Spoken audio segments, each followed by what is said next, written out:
नमस्कार साथियों, स्वागत है आप सबका हमारे चैनल पर। साथियों, इस वीडियो में मैं आपको आज तक की एमका की सबसे बड़ी अपडेट देने जा रहा हूं।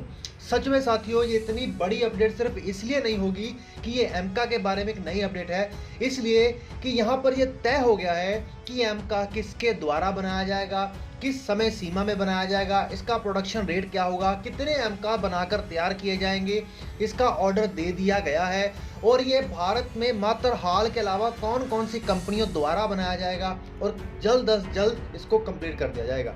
इंडियन गवर्नमेंट के द्वारा एक बहुत ही बड़ा स्टेप लिया गया है। तो अंतर्राष्ट्रीय स्तर पर युद्ध के हालात देखकर तो आप समझ ही गए होंगे कि भारत को कितनी जल्दी किसी भी स्टेल्थ फाइटर जेट की या फिर डबल इंजन फाइटर जेट की जरूरत है। तो चलिए इसके बारे में बात करते हैं। तो वीडियो को शुरू करने से पहले चैनल को सब्सक्राइब करिए, बेल आइकन दबाइए।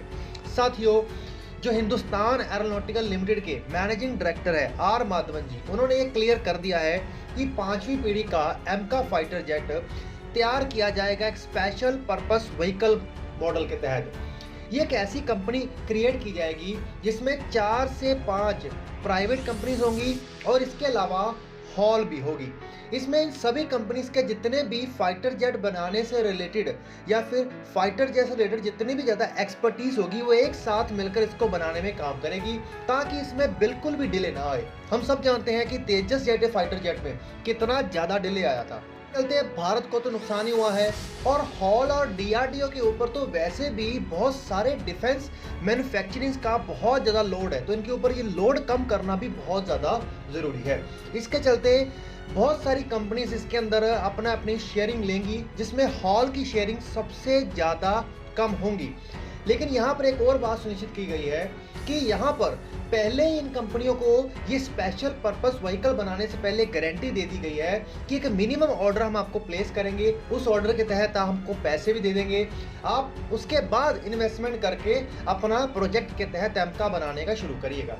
डीआरडीओ हॉल ऑलरेडी 4 से 5 प्राइवेट कंपनीज के साथ इस कॉन्ट्रैक्ट में या फिर कह लीजिए कि डील में चल रहे हैं, टॉक्स में चल रहे हैं कि किस तरीके से ये कंपनी बनाई जाएगी, जिसमें हम सब लोग मिलकर एक एक्सपर्टीज को इकट्ठा करके एमका फाइटर जेट को बनाएंगे। साथियों, भारतीय सरकार का ये चिंता है कि हमें केवल फाइटर जेट बनाना नहीं है, हमें फाइटर जेट को एक तय समय सीमा में स्पीड से बनाना है। आप समझ लीजिए कि अगर एक एमका फाइटर जेट को बनाने में भारतीय सरकार 1 साल को वेस्ट नहीं करना चाहती, वो चाहती है कि एक ऐसी प्रोडक्शन लाइन हो वो जल्द अज जल्द एमका फाइटर जेट बनाकर भारतीय एयरफोर्स को और नेवी को सप्लाई करना भी शुरू कर दे ताकि इनकी डिपेंडेंस दूसरे देशों के ऊपर कम हो जाए। इसके चलते इंडियन एयरफोर्स ने ऑलरेडी अपने 2 स्क्वाड्रंस एमका मार्क 1 के दे दिए हैं। दूसरे जो ऑर्डर है वो दिया गया है एमका मार्क 2 का, जिसके अंदर 5 स्क्वाड्रन दी गई है। साथियों, एमका मार्क 1 और मार्क 2 में ये डिफरेंस होगा कि मार्क 1 में अमेरिका की जनरल इलेक्ट्रिक इंजन लगाए जाएंगे और मार्क 2 में भारत के अंदर स्वदेशी रूप से तैयार किए गए जेट इंजन को लगाया जाएगा। और इसके बाद इन्होंने ये भी कह दिया है कि इसके बाद हम 3 और स्क्वाड्रन के दे सकते हैं ऑर्डर। लगभग 180 से ज़्यादा फाइटर जेट के ऑर्डर दिए जाने हैं। तो साथियों, आप ये समझ सकते हैं कि भारत को बहुत ही तेजी से कैपेबल बनाने के लिए अब ये स्टेप लिया गया है। आप ये भी कह सकते हैं कि अब भारत किसी भी प्रकार की कोई भी डिले और कोताही नहीं बरतना चाहता। वो किसी भी हालत में भारत की सुरक्षा को सुनिश्चित करने के लिए हर बड़े से बड़ा और मेजर से मेजर स्टेप ले रहा है, चाहे उसे प्राइवेट प्लेयर्स को अंदर लाना हो, चाहे कुछ भी। इसके चलते हॉल को जो भी टेक्नोलॉजी तैयार की है वो भी ट्रांसफर करनी पड़ेगी।